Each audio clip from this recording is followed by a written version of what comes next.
هذا بدون منازع هو أحسن فيلم شفته على القضية الفلسطينية. هذا الفيلم كيعاود الحكاية ديال فؤاد بات إيليا سليمان اللي هو المخرج. فؤاد كان حداد في مدينة الناصرة. مع دخول الاحتلال في 48 فؤاد شد حيت ولا كيصوب السلاح للمقاومة، ومن بعد ما كان غادي يتعدم الاحتلال الإسرائيلي خلاه يمشي في حاله. فؤاد كيبقى مريح في مدينة الناصرة ما كيدير والو حتى كيموت، وكيضطر إيليا يرجع لمدينته باش يتهلا في مهمته. من بعد هاد المقدمة القصيرة هادو 3 ديال الكتبات تيقتهم.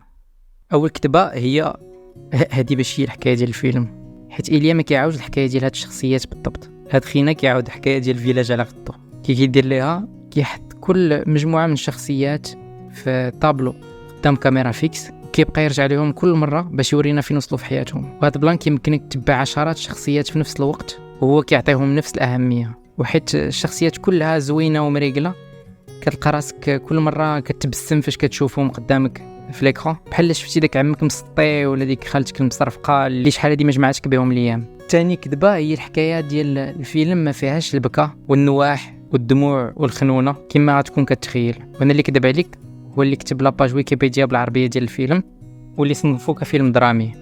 غير سكوت وخليك هنا داكوغ. إيليا ما دارش هاد الفيلم باش يجمع التعاطف والشفقة ديال الناس على القضية الفلسطينية، لا، هذا فيلم فكاهي مطلع على الغباء والجبن تاع حماريت والصقوعية اللي كاينه من جويه بجوج ديال هاد المصيبة السوريالية. هي سمعتيني مزيان، مطلعها حتى على الجهة الفلسطينية.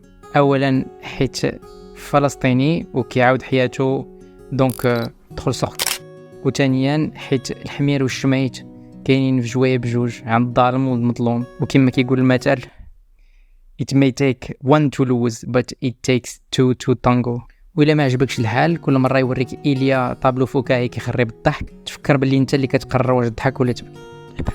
ثالث كذبة هي هاد الفيلم شفتو عشرات مرات ولكن آخر مرة كانت شحال هادي، حيت عندي الذاكرة ضعيفة كتعقل على الإحساس وماشي على الأحداث.